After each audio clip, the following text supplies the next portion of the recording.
तो गाइस बात करते हैं अपन अपने जयशंकर प्रसाद जी के लेखक परिचय की। तो अपन को सीधा मेन चीज़ों तक की पढ़ूंगा मैं, बाकी लैंग्वेज तो आप बना के लिख ही सकते हो।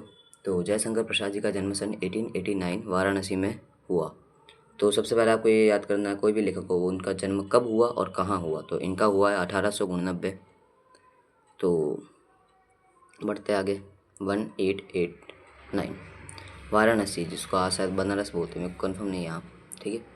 तो काशी के प्रसिद्ध क्वींस कॉलेज का आधा है क्वींस कॉलेज में पढ़ने गए, परंतु स्थितियाँ अनुकूल होने के कारण 8वीं से आगे नहीं पढ़ पाए। अनुकूल यानी विपरीत परिस्थिति, जैसे कुछ हो जाना घर में वगैरह, ऐसा कोई, या फिर ऐसी परिस्थिति जिनके कारण आप पढ़ाई को आगे फर्दर कंटिन्यू नहीं कर पाते हो, उसको बोलते हैं अनुकूल परिस्थितियाँ। तो क्वींस कॉलेज में वो पढ़ने तो गए मगर 8वीं से ज़्यादा नहीं पढ़ पाए। ठीक है।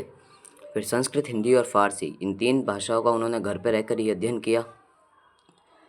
कई बार पूछ लेते हैं कौन सी भाषाएं थी, तो संस्कृत, हिंदी और फारसी। ठीक है। और छायावादी काव्य प्रवृत्ति के प्रमुख कवियों में से एक जयशंकर प्रसाद का निधन सन 1937 यानी 1937 में हो गया।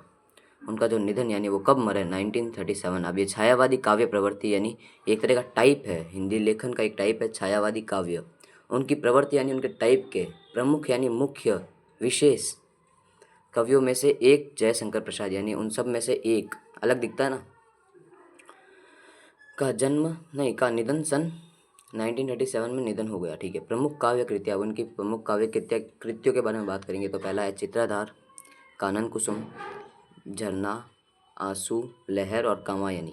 तो ये 6 हैं टोटल, चित्राधार, कानन कुसुम, झरना, आंसू, लहर। तो मैंने कैसे याद किया, देखो चित्राधार है, कानन कुसुम है, ये तो याद करना पड़ेगा। फिर झरना, झरने के अंदर पानी, पानी यानी पानी की लहर, लहर यानी आंसू। ऐसा करके आपको कनेक्ट करते करते इसको याद करना, नहीं तो ऐसे भी करोगे तो आप हो ही जाएगा, चित्रधार, कानन कुसुम, लहर, झरना, आंसू, कामायनी।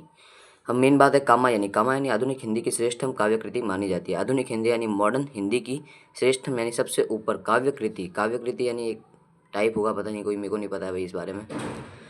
तो काव्य कृति मानी जाती है। मंगला प्रसाद पारितोषिक का कामायनी, हाँ चलो, कामायनी की वजह से, कामायनी लिखा है उन्होंने, उसकी वजह से उनको मंगला प्रसाद पारितोषिक दिया गया। किसको दिया गया? जयशंकर प्रसाद जी को। ठीक है। फिर ये एक सफल गद्यकार भी थे और इन्होंने कुछ नाटक भी किए थे, अजातशत्रु, स्कंदगुप्त, चंद्रगुप्त, ध्रुव स्वामिनी।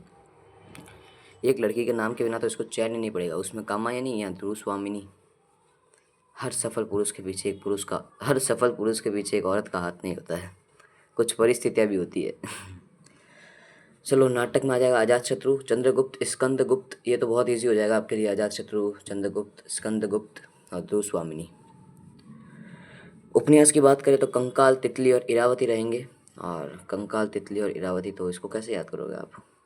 कती नहीं, कंतीरा, कंतीरा कर सकते हो, कंतीरा। कन से कंकाल, ती से तितली, रा से इरावती, ऐसा। कहानी संग्रह में आ जाएगा आपके पास आकाशदीप, आंधी और इंद्रजाल। और प्रमुख विशेषता, छायावादी कविता के अतिशय काल्पनिकता।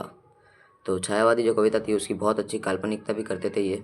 और सौंदर्य का सूक्ष्म चित्रण, मतलब जो भी नेचर का सौंदर्य होता है उसको मतलब कैसे अपनी मतलब लेख में कैसे उतारना है, बहुत से लोग नहीं कर पाते उसको एक्सप्रेस, तो उनको कैसे एक्सप्रेस करना है बहुत अच्छी भाषा में, वो भी जयशंकर प्रसाद जी को आता था। प्रकृति प्रेम था उनमें, देश प्रेम था और शैली की लक्षणिकता भी थी। शैली की लक्षणिकता क्या होता है मुझे नहीं पता है। ठीक है। तो इतिहास और दर्शन में गहरी रुचि थी। तो ये भी हो सकता है किस में रुचि थी, तो इतिहास और दर्शन में गहरी रुचि थी, जो इनके साहित्य में स्पष्ट दिखाई देती है। तो ठीक है, अपना ये हो गया लेखक परिचय कंप्लीट।